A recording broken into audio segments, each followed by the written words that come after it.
It's doing something here. All right, here we go.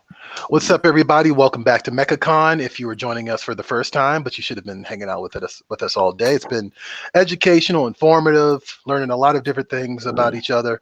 And right now, you're tuning into the Black Men in Media panel. I'm your host, Troy Jeffrey Allen. I do a bunch of different things, but primarily I am the consumer marketing head for Diamond Comics Distribution. And I also write comics, and apparently I'm not the only one. So we're going to go around and everybody just introduce yourself. Selwyn, you go first. What's up?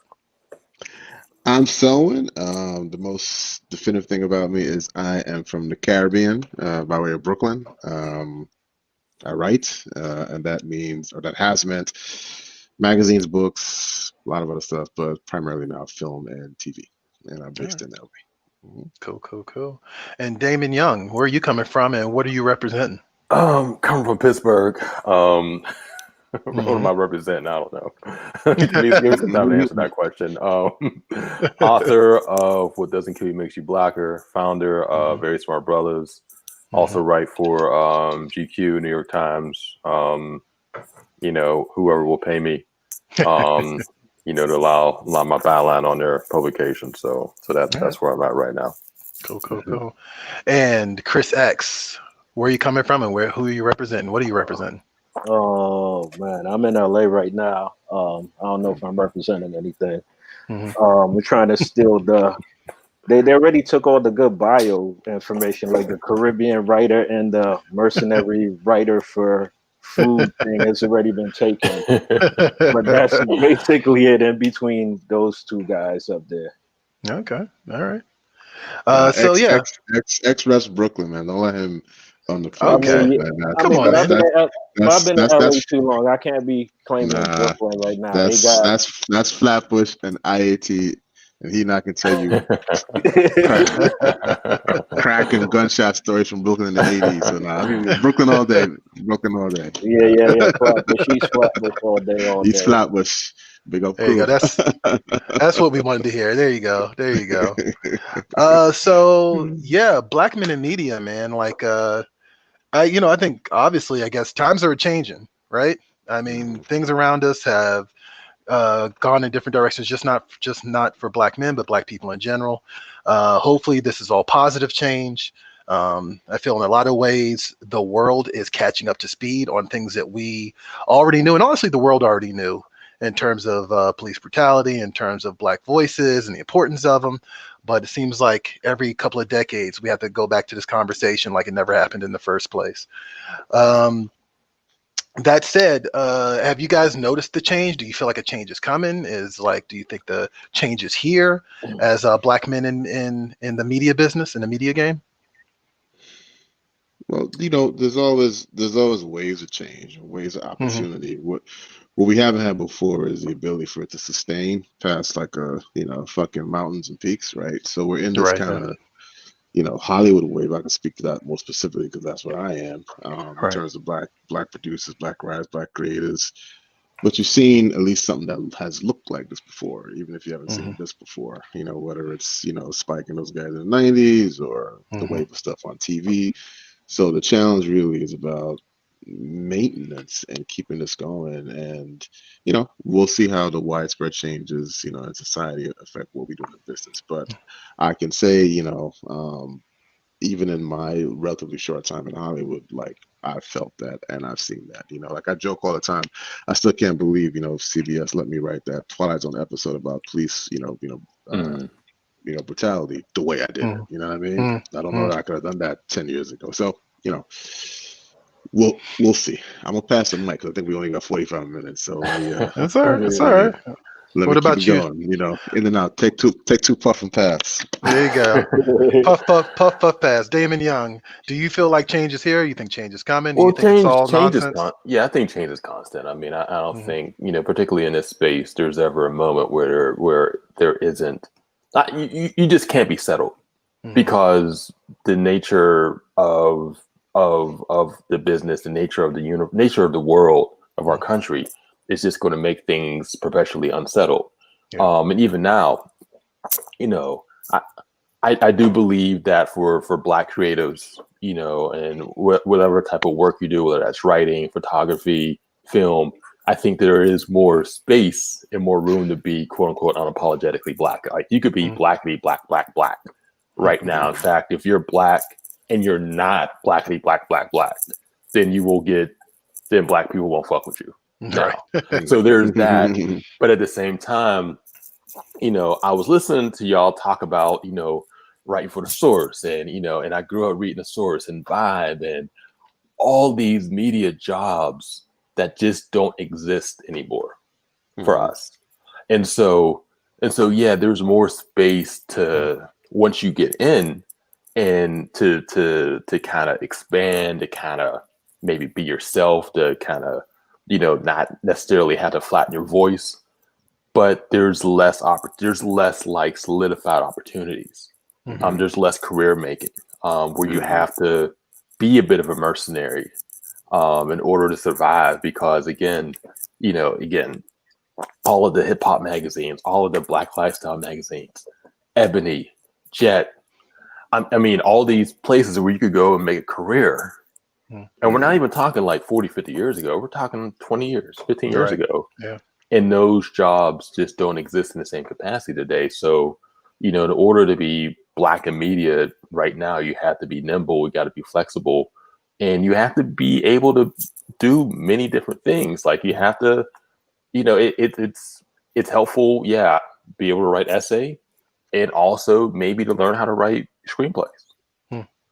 And also, maybe within the essay, not just focus on, the new stuff or the humor stuff or the personal stuff, and maybe try to do all three, just to have as many, skills in your toolkit as possible, so that when the next crunch comes, you're not a part of it.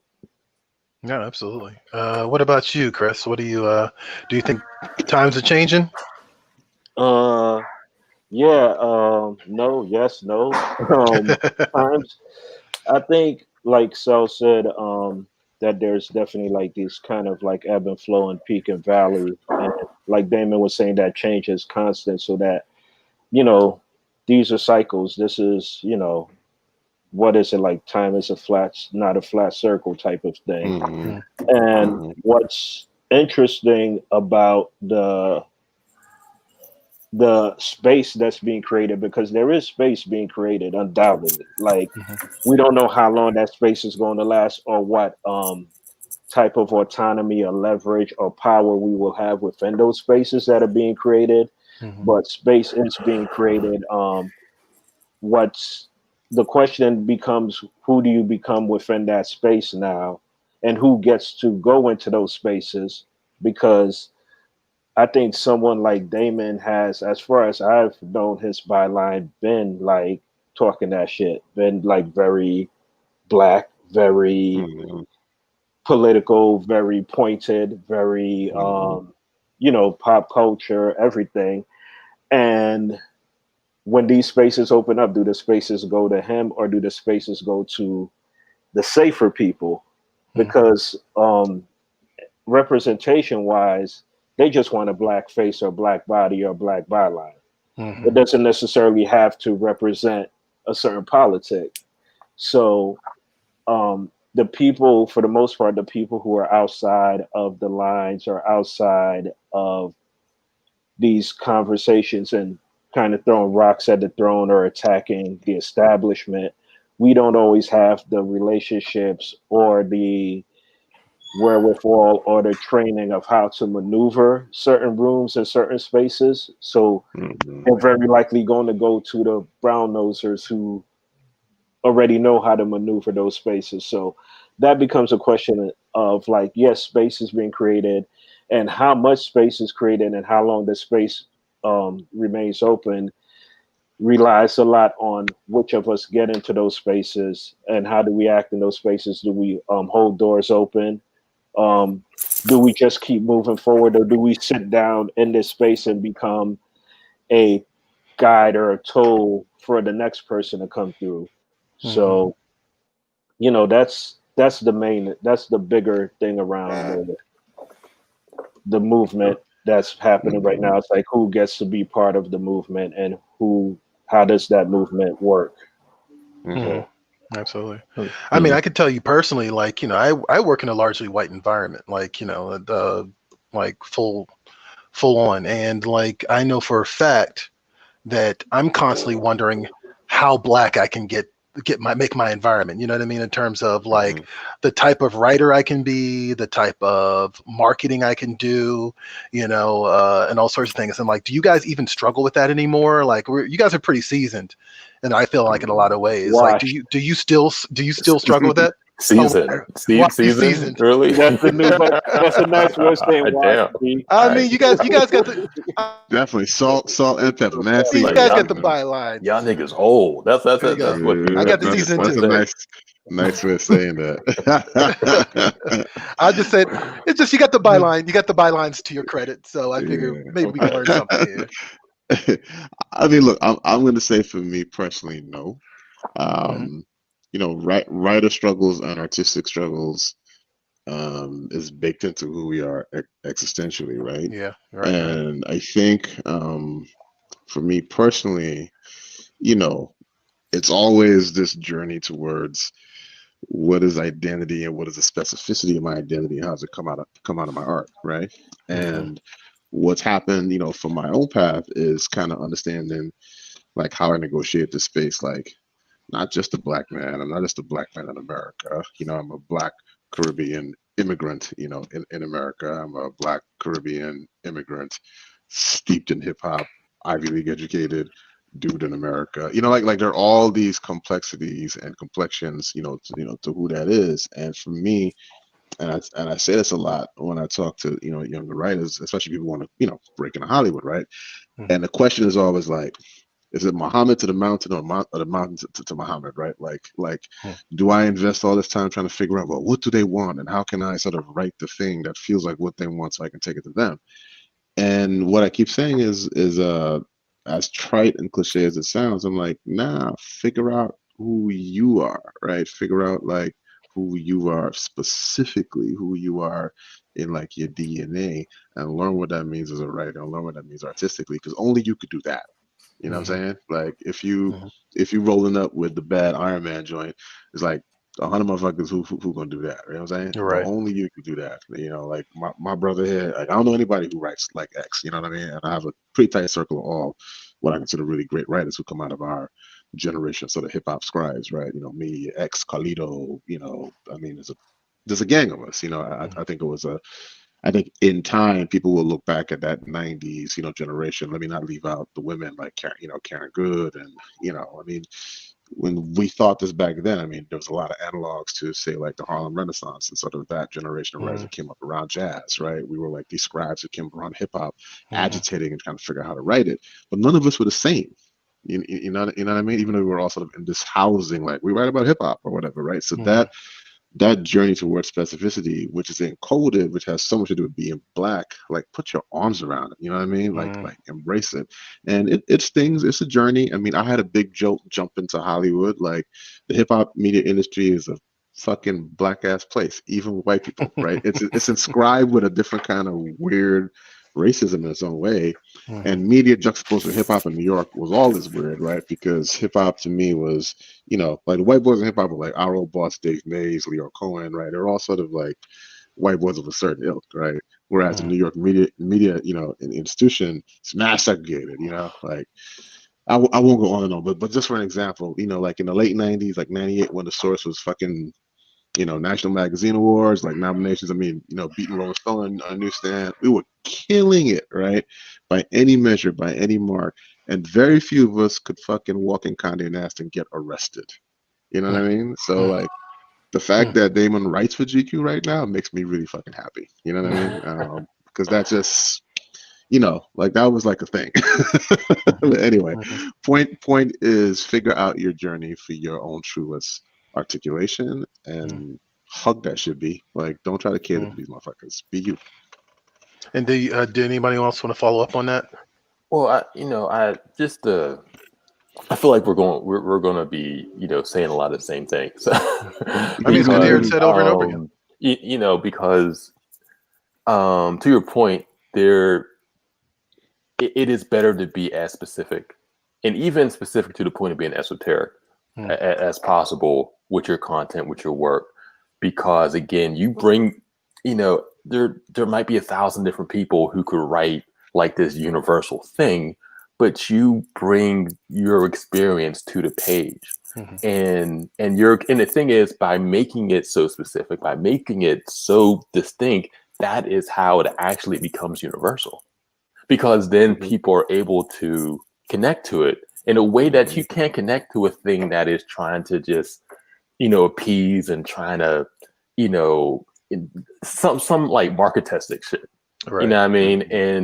And so when I write about Pittsburgh, even though, only 3 Black people live here, and niggas don't come to Pittsburgh unless they're trying to get from New York to go to Chicago, fly over Pittsburgh. But when I write about Pittsburgh, I don't explain shit. Like, I write about neighborhoods, I write about institutions, I write about fashion, and I write about it the same way that I grew up reading niggas in Harlem, niggas in Atlanta, Chicago, LA, writing about their neighborhoods, writing about, their customs, their dialect, whatever, and not really explaining it, and trusting the reader to pick up on the context clues. Right. And so again, I just think that any Black creative, particularly a Black writer who is trying to do this, who is trying to make a living, who's trying to make a name for themselves, there's a rigor to it, right? Like, you can't, the specificity doesn't work if you can't write.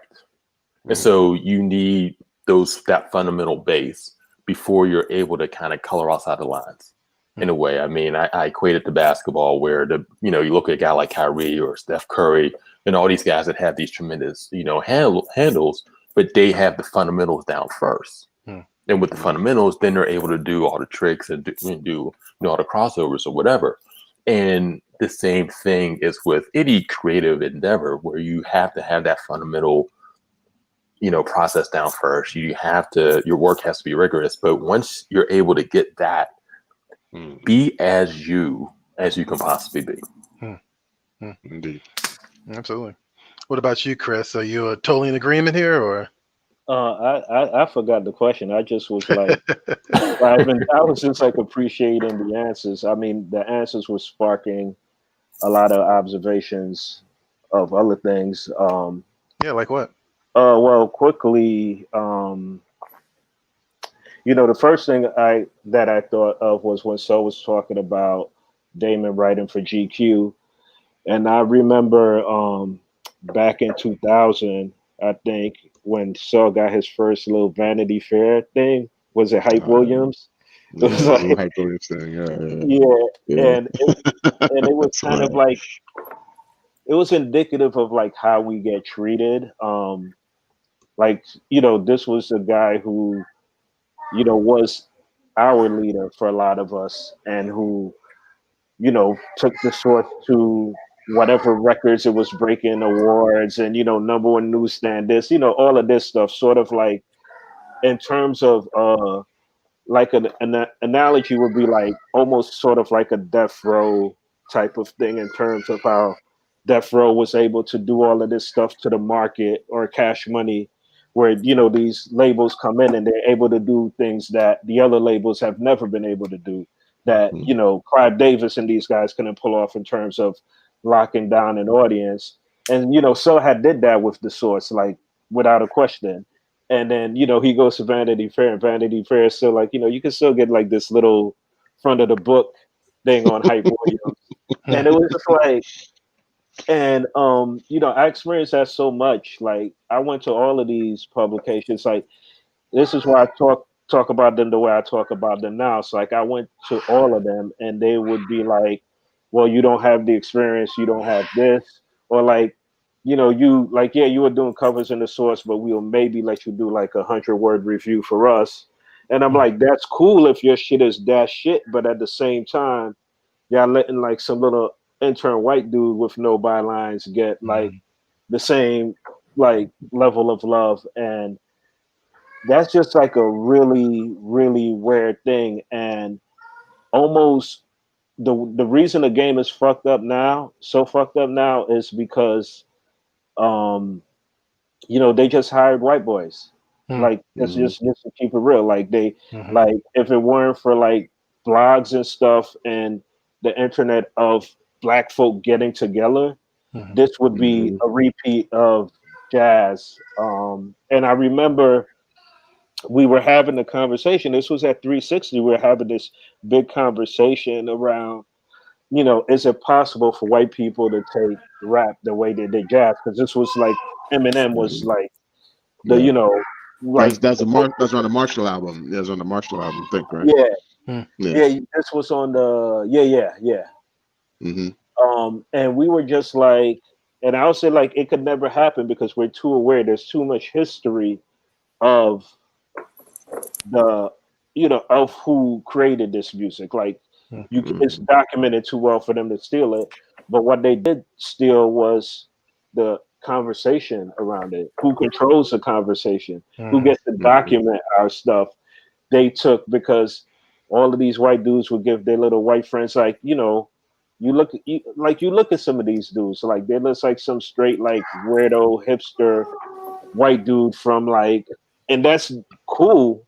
I'm not being like super duper like you're white, you can't be in there, because a lot of my white friends are great writers. I think John Carmonica is like, he's probably like the GOAT to me of like just hip hop journalism.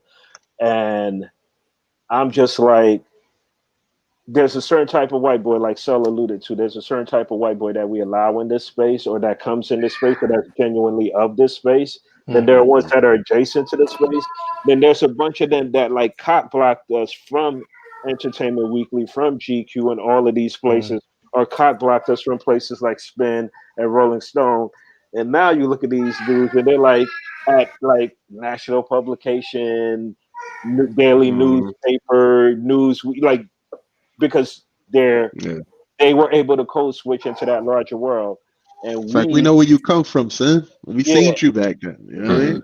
And us who can't code switch into that larger world also got boxed out of the opportunities of moving up in certain ranks. And that's why I was saying before, like, who gets in these spaces now and how we act and who we hold those spaces open for is real important.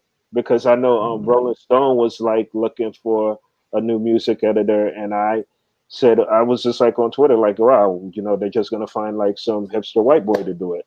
And I added them at that. I was like, I'm not like, I'm not trying for the job.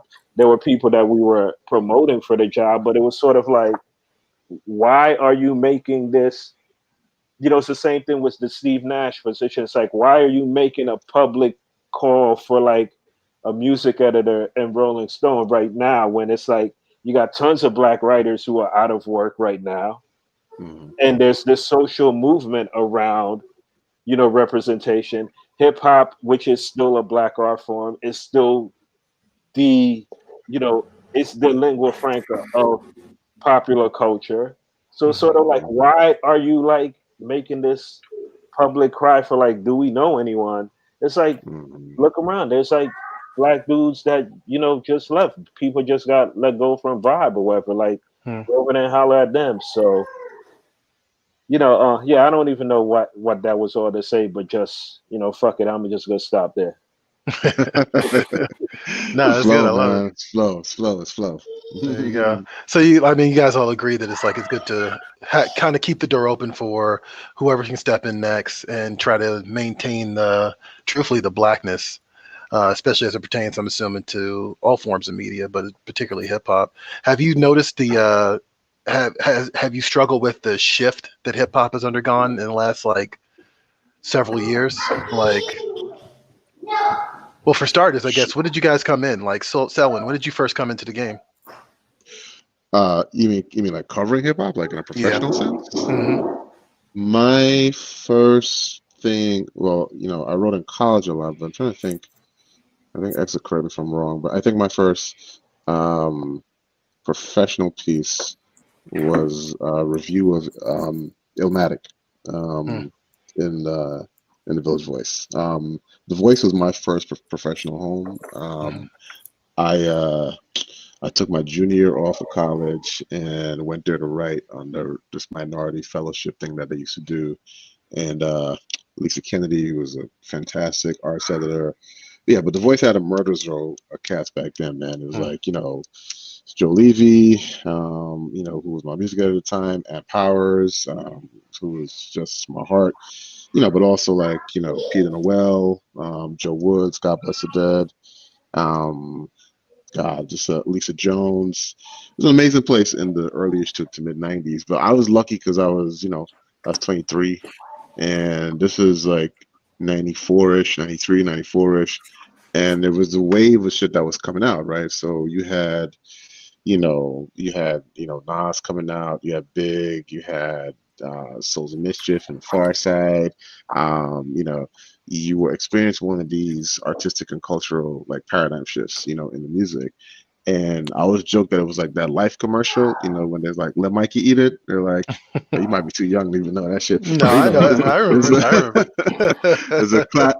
So I was like, Mikey at the table, you know what I'm saying? And because nobody knows this, and I've been looking at this, what is this weird shit? Let the kid do it. You know what I mean? So that's my first year of The Voice is like, I don't even know what these pieces are. This is like predating should be. And I don't know if they ever just have their archives, but like literally like Far Side, Black Moon, Wu-Tang, like all that shit from late 93 and 95 was all on my byline, and that was my kind of head first introduction to criticism.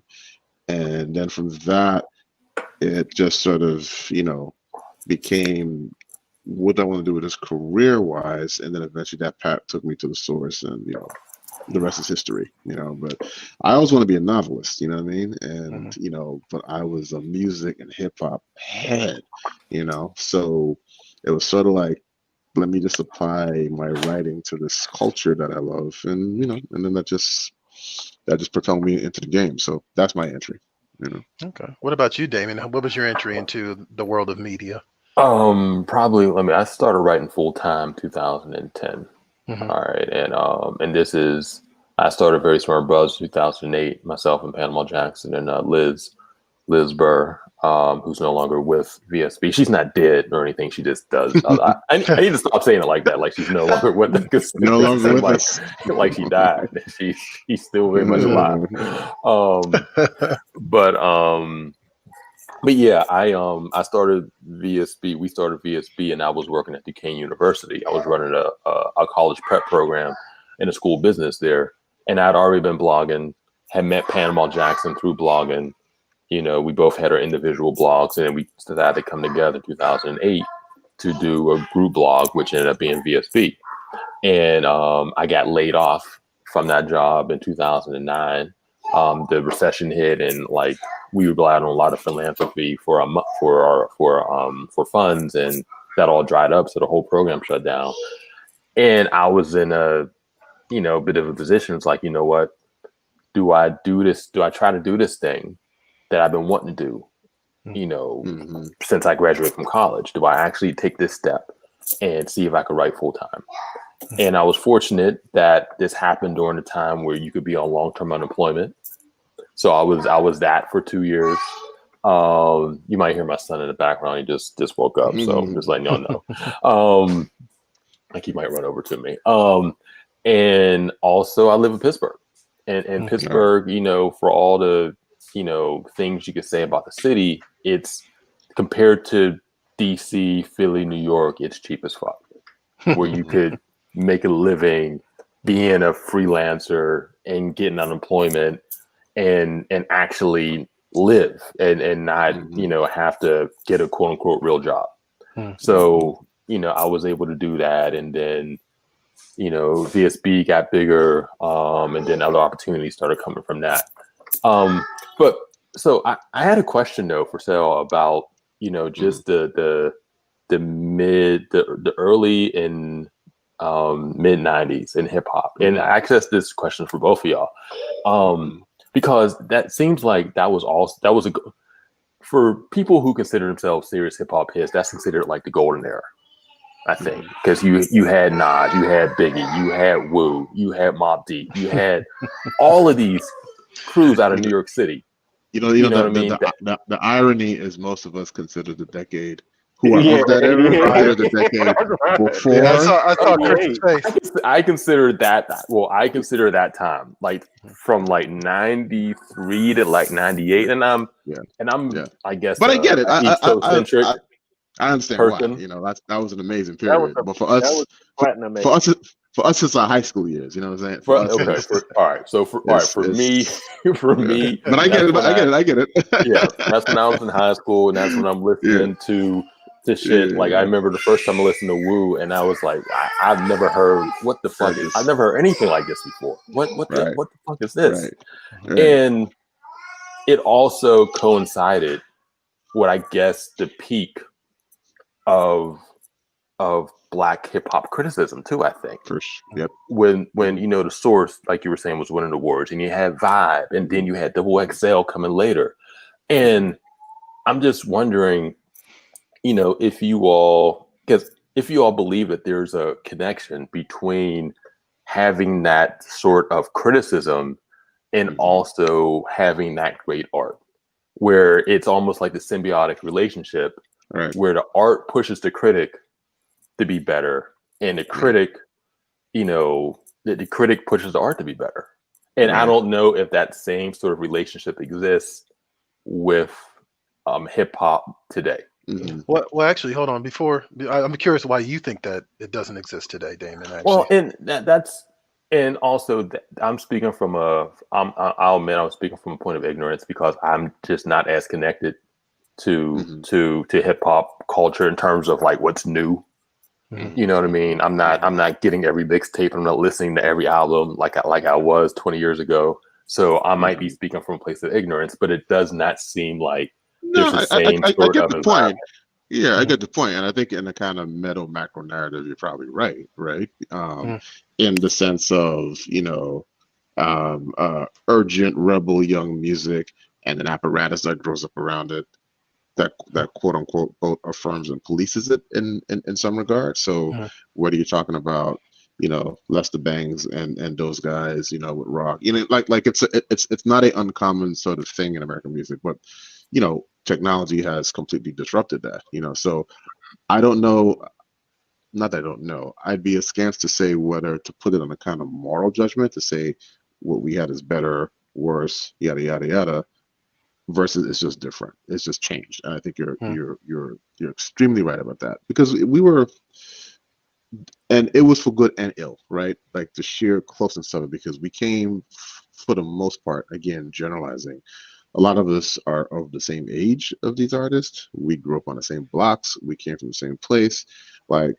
So there was a closeness that could both be, and I don't mean this in the pejorative way, incestuous in a negative way, but also access affording in a way that I think allowed brilliant writing. You know what I mean? And brilliant stuff. And and you felt it. You know what I mean? Like when I decided, not me, but because I was a music editor, it was us, to give the score 4 mics in the same issue or right after, Cuba Links got 4.5. Like I had to get on the phone with an hour and hear Lauryn Hill's voice for an hour. Like, saying, lecturing me on sort of like what we were saying in terms of the Source representationally, in terms of what you should aspire to in hip hop or not. You know what I mean? X will tell you a million of these stories. You know what I'm saying? Like, cats took our shit seriously, right? Because it was such a singular thing. It wasn't like diffuse over like the anonymity of Twitter, right? But cats like, the Source said this about me, so I'm either really cool with it or really fucking mad. I'm gonna run up in the office. So yeah, we were a policing agency, I think, in both good and bad for that. I'll let X expound more on that topic. I don't know. I think it's such a pragmatic question. It's a question of context, and we didn't ask about my entry into media, but my entry, my entry into media was around the same time with Sal, and I was just thinking now for the first time how the first 3 publications I was in was more or less from people I just talked to on the street.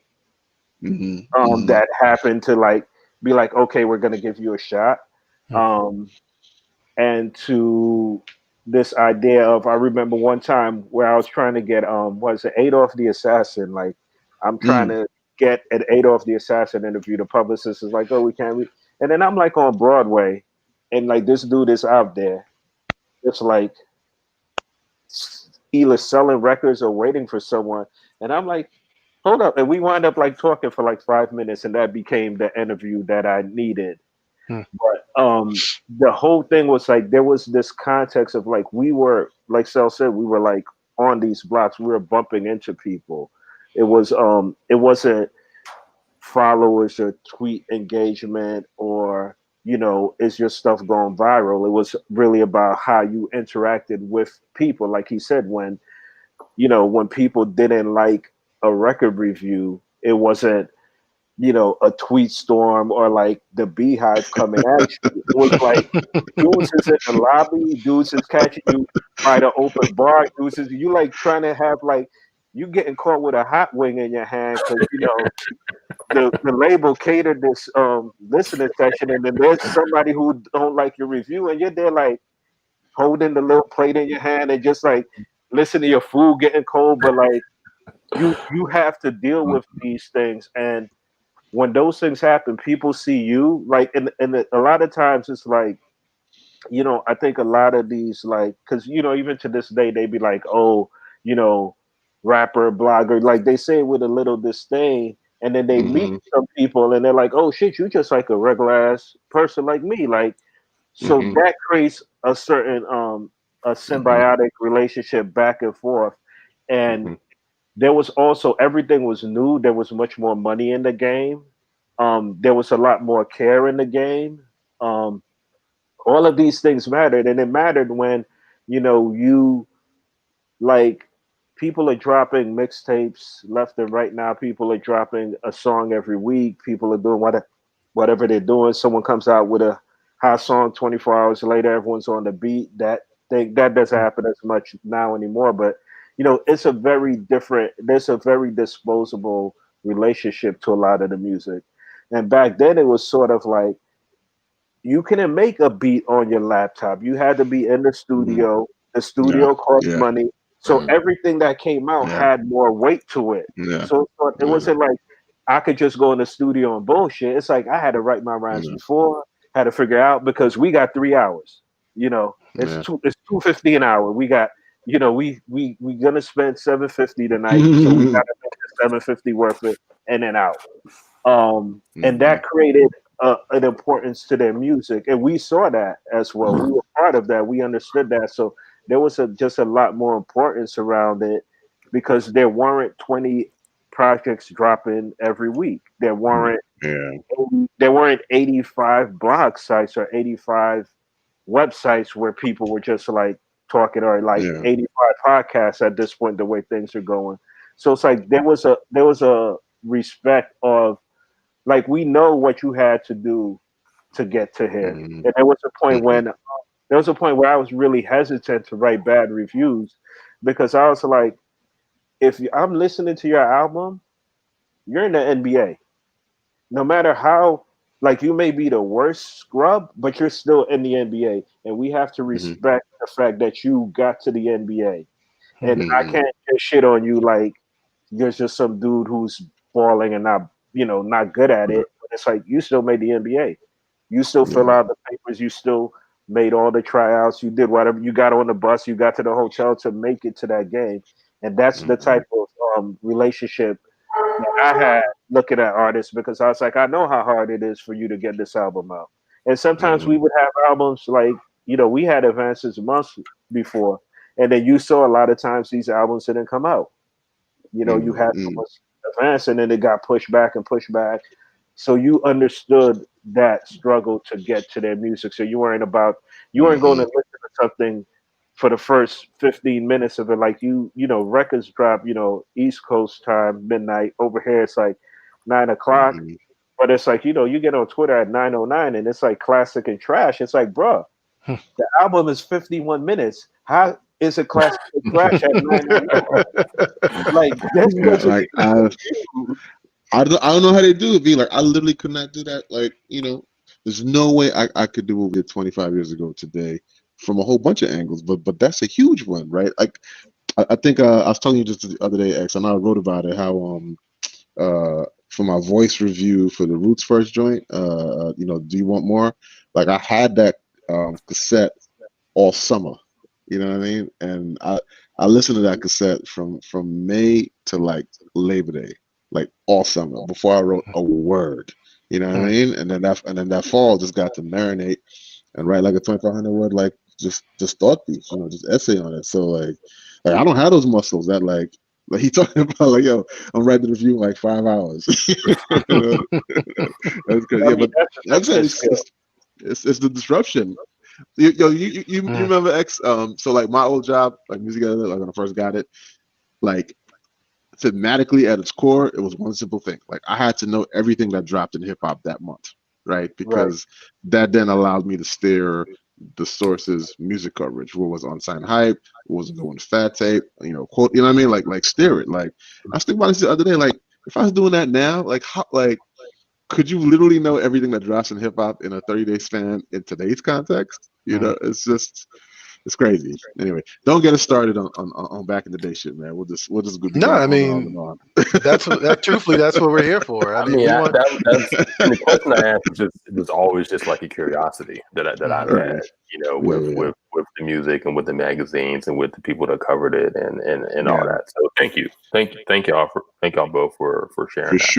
For sure. No, your point earlier, again, I'm sorry, I thought I wouldn't go on, but I do want to underscore this because you said it there. Your point earlier about jobs and opportunities, I think was so critical because we all, I say we, I mean, my little cohort lament that all the time, right? Because, that constellation of publications in the mid to late 90s, the Source 5, XXL, Rap Pages, all of us, they were just the places where you could be young, black and brown, want to talk about our culture. And just hip hop is a lens. I mean, just our culture, politically. I mean, I did a shitload of political, coverage in the Source, but this is where you could come and learn to fucking write, right? Like, honestly, like half of what I did as EIC there, beyond just the job, was just replicate what I had learned at the Village Voice. You know what I mean? So there are plenty of fancy writers who today, who if you got them in a moment of honesty would be like, oh yeah, I remember that time I sat down with someone for like a week and learned how to write a feature. You know what I mean? And learned how to write an essay and learned how to write a piece of criticism, because I'm like, I'm gonna teach you the way Bob Christgau taught me, and that I've then amended. I'm gonna teach you the way, Ann Powers showed, showed me. I'm gonna teach you the way Greg Tate, showed me. And that lack of like institutional, just an institutional place, right? For us, for Black folk, like I feel that loss like all the time, right? Because now you just reinvented and inventing yourself in these vacuums that can produce people like Damon, who are just preternaturally gifted, but the lack of mentorship and institution, I think that's been a crushing blow. Yeah, and to your point about that, I think that the sort of mercenary nature of today's media landscape kind of I don't know, has a way of making people forget about empathy and forget about hey, you know what, just because I'm here doesn't mean I'm the only one who can be here. What's the point of me even being here if I don't leave a door open, if I don't bring people up in here with me.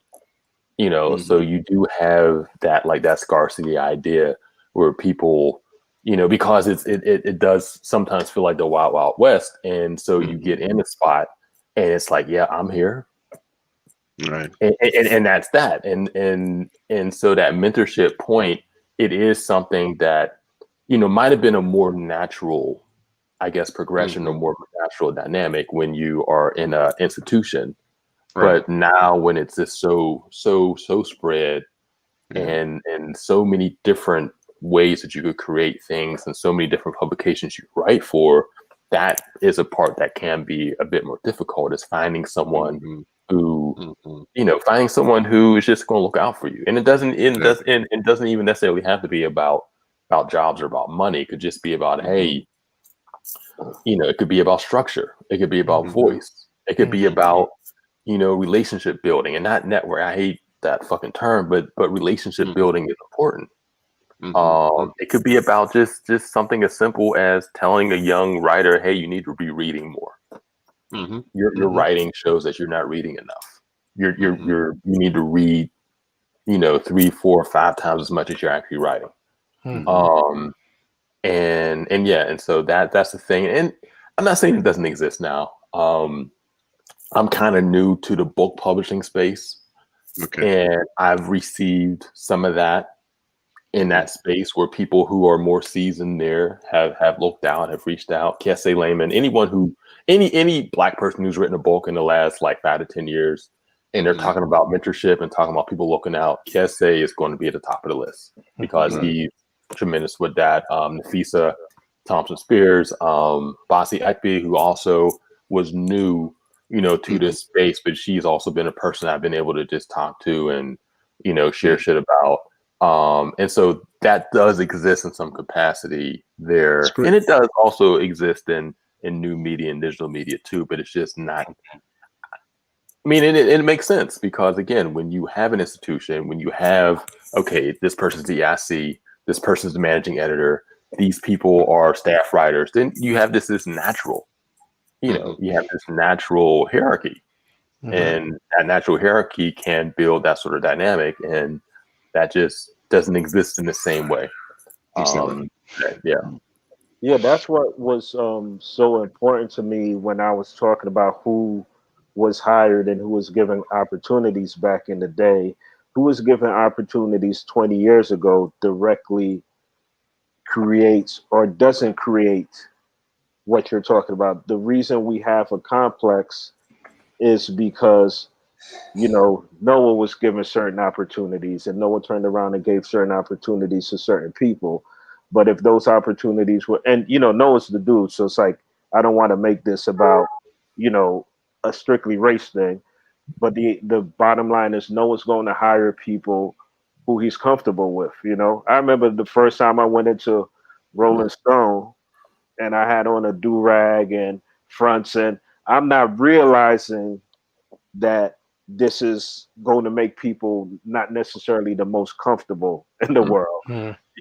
I'm just like, this is how I dress. This is me. And, but I realized that, and I remember I went up there like one time with Shabam Sadiq, and again, not thinking like I'm coming up here with like a rapper who's like, I was just like, this is my boy. We're running through the city. I got to stop by Rolling Stone. And he was just like, yo, you scared the shit out of them. And I'm like, I'm not even registered. He's like, yo, everybody. And he's just like, motherfuckers was like trying to get you out of the room. And it's cool because we still work together or whatever. But I know that when it comes time to hire people, you're going to hire who you're comfortable around, who your staff is going to be comfortable around. And by doing that 20 years ago and hiring a certain type of Black person, because there were certain types of Black folk that were allowed in, and there were certain types of Black folk who fought their way in, but necessarily didn't have the leverage to hold the space open. But by, hiring white boys basically and white women, like, let's not leave out the white women, like by hiring those people that they were comfortable with, they created the structures that now have Hype Beast and Complex and all these other places, like even, GQ and them to a large extent. You look at the bylines on hip hop and it's like, okay, who's like Rothenberg? Like that ain't a brother, So, so I mean, and I just say that to say that I don't know who's paying attention or who's listening, but the most important thing is giving opportunities to us so that 20 years from now, that when you're trying to get in someplace, you see someone that looks like you on the other side, who is the person who's either reading the script or assigning the story or, whatever, mandating the holographic projection,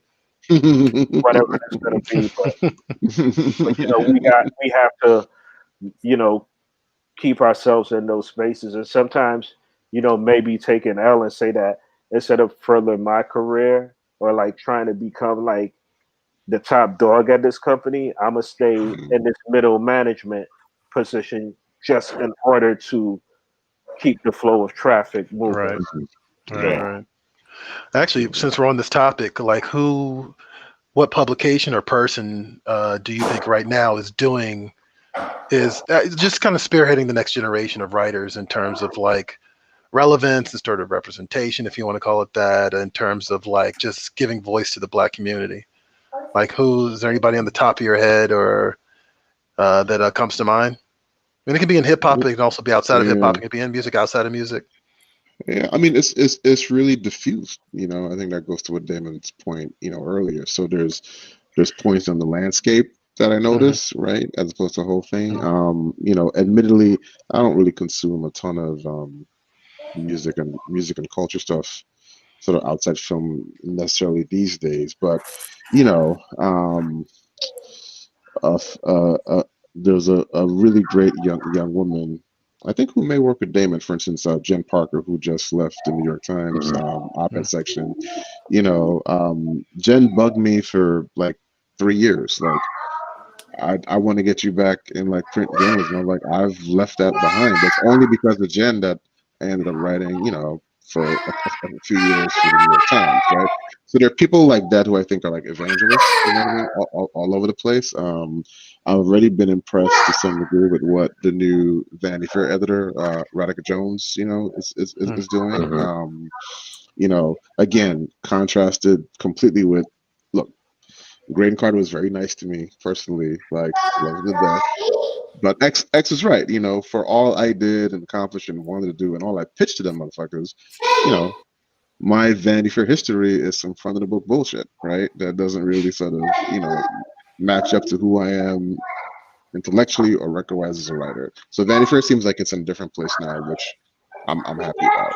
And there's like a lot of younger, cats. Like I said, I'm probably consuming more political stuff now that I just follow, who I'm impressed by, whether it be Jamel Bowie or Adam Serwer, the young lady who spearheaded Damon Has the Hat On, the 1619 Project of the New York Times. I mean, that feels like like a piece of landmark journalism of the last couple of decades. So we're popping up around the landscape doing interesting things. So I don't know that there is a place, certainly in terms of music, that feels like it's a house, that feels like it's a home, the way the source or vibe might have been at a certain point. But I guess worlds evolve, and we got to deal with the atmosphere that we're breathing, not the one that used to be there. What about you, X? Is there anybody in particular you think is I don't know, just pushing a new generation of writers, or is representing a new generation of writers in that way? I mean, I would have to say Damon and Kiese and the people that he mentioned, Basi, and a couple other people that I don't necessarily know and may not be able to pronounce their names because I've never heard their names said. I've been reading their stuff a lot. That's a real thing. Yeah, that's real. But I think that whole and I think what's really what happens with us is like each generation has to raise itself, with the exception of, because when you hear someone talk about his story, like his story comes through, that's not a Black story or a cultural story, that's an institutional story, because he was lucky enough to be at the Village Voice, and the Village Voice had happened because it's an alternative weekly, had these voices there. And these voices were like, well, this is how we do things in this house. We pass it down. I'm always surprised when a writer from Damon's era or the era behind says like they know me, because I'm like, we were each always like doing things on our own. We never had this kind of continuum, because everyone, like he said, the mercenary lifestyle of just trying to make ends meet for yourself. People trying to, and everything was always changing so fast. Publications were coming and going. So there wasn't always a continuum or a lineage. But right now, I really see like what Kiese and Damon and all of them are doing, championing writers from Mississippi, hard body, championing each other, cheerleading each other, always like the only reason like I take Damon seriously was because at a certain point KSA was like, no, you have like, yeah, he's fucking around and making jokes and playing around on VSB, but the guy is actually a thinker, and when his book comes out, it's going to be amazing. I've read some of it, blah blah blah, and it's like there's that real love there and that championing of each other, but they are doing it for themselves in a sense, doing it cross laterally, and I'm hoping that whatever they achieve creates some sort of foundation or a paradigm or a framework that whoever is listening to them picks up on and becomes like, okay, this is now an art house, or this is now a salon, or this is now a digital virtual mentor space because those guys showed it. But they're really the first ones that have had the opportunity and the resources, the technology, the infrastructure to, Pittsburgh writer supporting a Mississippi writer and back and forth. Back in the days, like we had to like get on the train and go all the way uptown or go to, take the cab to Bed-Stuy, however, just to like interact and, read each other's stuff, before like some of us didn't even have like good email. Even like that 4K you send in 3 page, it takes 3 minutes to send, 3 pages. So, I really fax that shit. Yeah, exactly. So the answer to the question is that cat in my lower left corner and who he's rolling with, I think is the paradigm for that then going forward. And what about you, Damon? Who do you look forward to reading? Who do you look forward? What publication do you think is doing it? I mean, I just want to thank you for saying that. That's the part about us possibly creating or being a genesis of like some sort of salon or art house, whatever. And I think that anyone who takes this seriously, takes this work seriously, has to be a voracious reader, right? And if you are, I'm 41 years old, and so if you are my age, a couple years older, a couple years younger, you grew up reading Vibe magazine, you grew up reading The Source, and it's like, and that those publications, I read the newspapers, I read the Pittsburgh Post-Gazette. I would read Ebony also. I would read GQ. But if I wanted to like really just read, like niggas, basically, you know what I mean? Just being themselves and using the language and introducing me to language and articulating things and just putting these concepts, with the work and with the history and with the art together, you got that from Vibe. You got that from The Source. And so anyone who is doing it today is standing on the shoulders of the people who were doing that in the 90s and in the odds. I mean, that's like we can't exist without that. And just to answer your question though, in terms of publications, I mean, I think there are dope people at a lot of different places right now. I mean, there's still people at the Root. I work for the Root. VSB is a part of the Root, so there's still people there. There's still people at the Times. You mentioned Jen Parker, who was my editor, but she left about a month ago. And there are dope people there. There are, and when I think of next generation, I'm thinking of people that are like 30, like 29, 30. So I'm thinking of like my homie Shamira Ibrahim, who writes some like really tremendous, does some really tremendous music journalism, and also with immigrant rights and just feminist thought, and she weaves academia with street stuff, and she's just really on point.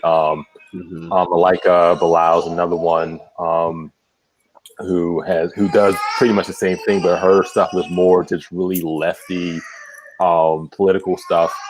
Anne Brannigan, who writes for the Root, who's probably going to win a Pulitzer someday. I could go on and on and on and on. You know, my man Panama is still doing his thing. Michael Harriet at the Root still doing his thing. Yeah, there's so many just dope and talented people out there doing work that inspires me sometimes, and sometimes makes me jealous. Right. You know, jealous like I'm jealous that I didn't think of that shit first. All right. And also jealous like, yo, I can't do that shit.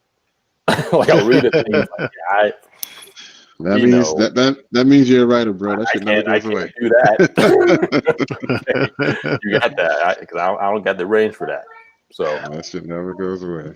Yeah. Well, guys, I appreciate you sitting down with me, talking it out. I knew this was just going to take over, so I'm like, yeah, I'm happy that you guys ended up having a conversation with each other, and we got a lot of like just information about just the history of Black media, but especially as it pertains to music, especially as it pertains to you. So thank you very much. Real quick before we walk out of here, Selwyn, where can people find you? At Selwyn Hinds on Twitter is probably the most useful place. Okay. I talk about culture and politics and screenwriting. I'm not too busy on deadline, so follow me on Twitter.